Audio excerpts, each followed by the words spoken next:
श्री रामायण अयोध्या कांड अध्याय 39वां। श्री राम का माताओं से विदा मांगना। श्री राम की बात सुनकर और उन्हें मुनिवेश धारण किए देख स्त्रियों सहित राजा दशरथ शोक से अचेत हो गए। दुख से संतप्त होने के कारण वे श्री राम की ओर आंख भर देख भी न सके और देख कर भी मन में दुख होने के कारण उन्हें कुछ उत्तर न दे सके। 2 घड़ी तक अचेत सा रहने के बाद जब उन्हें होश हुआ तब वे महाबाहु नरेश श्री राम का ही चिंतन करते हुए दुखी होकर विलाप करने लगे। मालूम होता है मैंने पूर्व जन्म में अवश्य ही बहुत सी गवों का उनके बछड़ों से बिछोह कराया होगा अथवा अनेक प्राणियों की हिंसा की होगी। इसी से आज मेरे ऊपर यह संकट आ पड़ा है। समय पूरा हुए बिना किसी के शरीर से प्राण नहीं निकलते। तभी तो कैकेयी के द्वारा इतना क्लेश पाने पर भी मेरी मृत्यु नहीं हो रही है। ओह, अपने अग्नि के समान तेजस्वी पुत्र को महीन वस्त्र त्याग कर तपस्वियों के से वल्कल वस्त्र धारण किए सामने खड़ा देख रहा हूं, फिर भी मेरी मृत्यु नहीं हो रही है। इस वरदान रूप शठता का आश्रय लेकर अपने स्वार्थ साधन के प्रयत्न में लगी हुई एकमात्र कैकेयी के कारण ये सब लोग महान कष्ट में पड़ गए हैं। ऐसी बात कहते कहते राजा के नेत्रों में आंसू भर आए। उनकी इंद्रियां शिथिल हो गई और वे एक ही बार हे राम कहकर मूर्छित हो गए। आगे कुछ न बोल सके। 2 घड़ी बाद होश में आते ही वे महाराज आंसू भरे नेत्रों से देखते हुए सुमंत्र से इस प्रकार बोले, तुम सवारी के योग्य एक रथ को उसमें उत्तम घोड़े जोत कर यहां ले आओ और इन महाभाग श्री राम को उस पर बिठाकर इस जनपद से बाहर तक पहुंचा आओ। अपने श्रेष्ठ वीर पुत्र को स्वयं माता पिता ही जब घर से निकालकर वन में भेज रहे हैं तब ऐसा मालूम होता है कि शास्त्र में गुणवान पुरुषों के गुणों का यही फल बताया जाता है। राजा की आज्ञा शिरोधार्य करके शीघ्रगामी सुमंत्र गए और उत्तम घोड़ों से सुशोभित रथ जोत कर ले आए। फिर सूत सुमंत्र ने हाथ जोड़कर कहा, महाराज, राजकुमार श्री राम के लिए उत्तम घोड़ों से जुता हुआ स्वर्ण भूषित रथ तैयार है। तब देश और काल को समझने वाले सब ओर से शुद्ध इहलोक और परलोक से उऋण राजा दशरथ ने तुरंत ही धन संग्रह के व्यापार में नियुक्त कोषाध्यक्ष को बुलाकर यह निश्चित बात कही, तुम विदेह कुमारी सीता के पहनने योग्य बहुमूल्य वस्त्र और महान आभूषण जो 14 वर्षों के लिए पर्याप्त हो गिनकर शीघ्र ले आओ।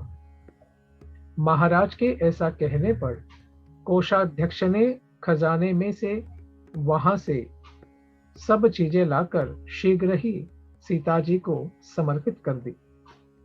उत्तम कुल में उत्पन्न अथवा अयोनिजा और वनवास के लिए प्रस्थित विदेह कुमारी सीता ने सुंदर लक्षणों से युक्त अपने सभी अंगों को उन विचित्र आभूषणों से विभूषित किया। उन आभूषणों से विभूषित हुई विदेह नंदिनी सीता उस घर को उसी प्रकार सुशोभित करने लगी जैसे प्रातः काल उगते हुए अंशुमाली सूर्य की प्रभा आकाश को प्रकाशित करती है। उस समय सास कौसल्या ने कभी दुखद बर्ताव न करने वाली मिथिलेश कुमारी सीता को अपनी दोनों भुजाओं से कसकर छाती से लगा लिया और उनके मस्तक को सूंघ कर कहा, बेटी, जो स्त्रियां अपने प्रियतम पति के द्वारा सदा सम्मानित होकर भी संकट में पड़ने पर उसका आदर नहीं करती हैं, वे इस संपूर्ण जगत में असती के नाम से पुकारी जाती हैं। दुष्ट स्त्रियों का यह स्वभाव होता है कि पहले तो वे पति के द्वारा यथेष्ट सुख भोगती हैं, परंतु जब वह थोड़ी सी भी विपत्ति में पड़ता है तब उस पर दोषारोपण करती और उसका साथ छोड़ देती हैं। जो झूठ बोलने वाली, विकृत चेष्टा करने वाली, दुष्ट पुरुषों से संसर्ग रखने वाली, पति के प्रति सदा हृदयहीनता का परिचय देने वाली, उल्टा पाप के ही मनसूबे बांधने वाली और छोटी सी बात के लिए भी क्षण मात्र में पति की ओर से विरक्त हो जाने वाली हैं, वे सब की सब असती या दुष्टा कही गई हैं। उत्तम कुल, किया हुआ उपकार, विद्या, भूषण आदि का दान और संग्रह, यह सब कुछ दुष्टा स्त्रियों के हृदय को नहीं वश में कर पाता है, क्योंकि उनका चित्त अव्यवस्थित होता है। इसके विपरीत जो सत्य, सदाचार, शास्त्रों की आज्ञा और कुलोचित मर्यादाओं में स्थित रहती है, उन साध्वी स्त्रियों के लिए एकमात्र पति ही पवित्र एवं सर्वश्रेष्ठ देवता है। इसलिए तुम मेरे पुत्र श्री राम का, जिन्हें वनवास की आज्ञा मिली है, कभी अनादर न करना। ये निर्धन हो या धनी, तुम्हारे लिए देवता के तुल्य है।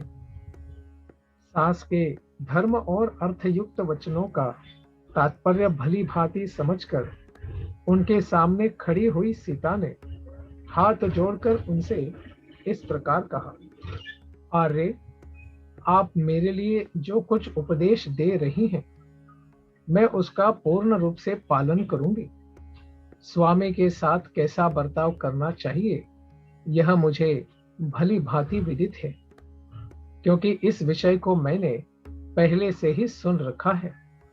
पूजनीया माता जी, आपको मुझे असती स्त्रियों के समान नहीं मानना चाहिए, क्योंकि जैसे प्रभा चंद्रमा से दूर नहीं हो सकती, उसी प्रकार मैं पतिव्रत धर्म से विचलित नहीं हो सकती।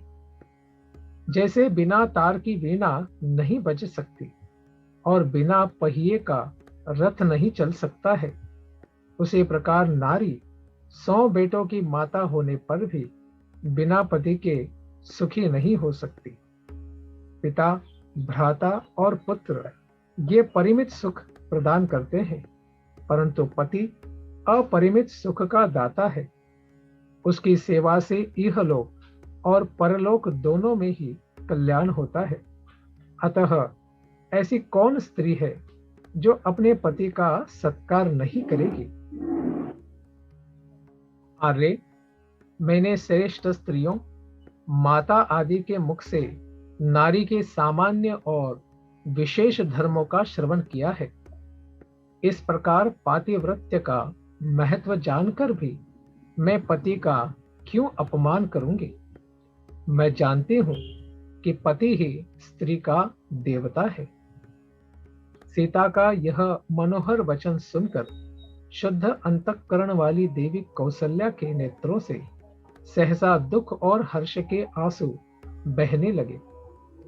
तब परम धर्मात्मा श्री राम ने माताओं के बीच में अत्यंत सम्मानित होकर खड़ी हुई माता कौसल्या की ओर हाथ जोड़कर कहा, मां, इन्हीं के कारण मेरे पुत्र का वनवास हुआ है, ऐसा समझकर तुम मेरे पिताजी की ओर दुखित होकर न देखना।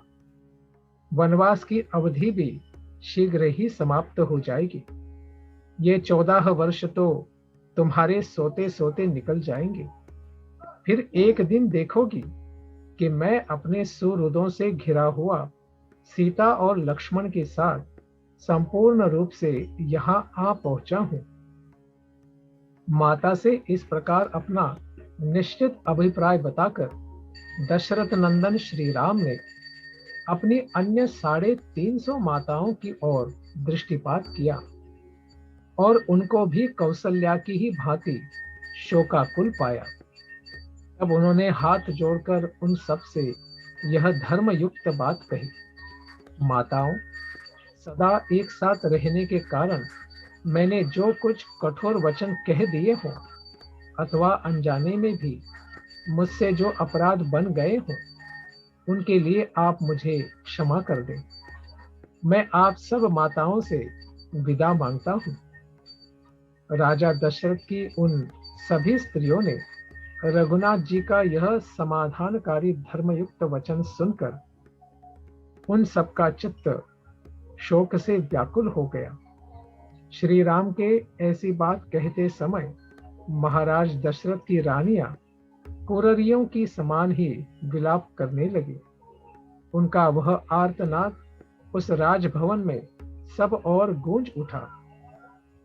राजा दशरथ का जो भवन पहले मूरज, पणव आदि मेघ आदि वाद्यों के गंभीर घोष से गूंजता रहता था, वही विलाप और रोदन से व्याप्त हो संकट में पड़कर अत्यंत दुखमय प्रतीत होने लगा। इस प्रकार श्री वाल्मीकि जी निर्मित आर्ष रामायण आदि काव्य के अयोध्या कांड में 39वां सर्ग पूरा हुआ। हरे कृष्ण।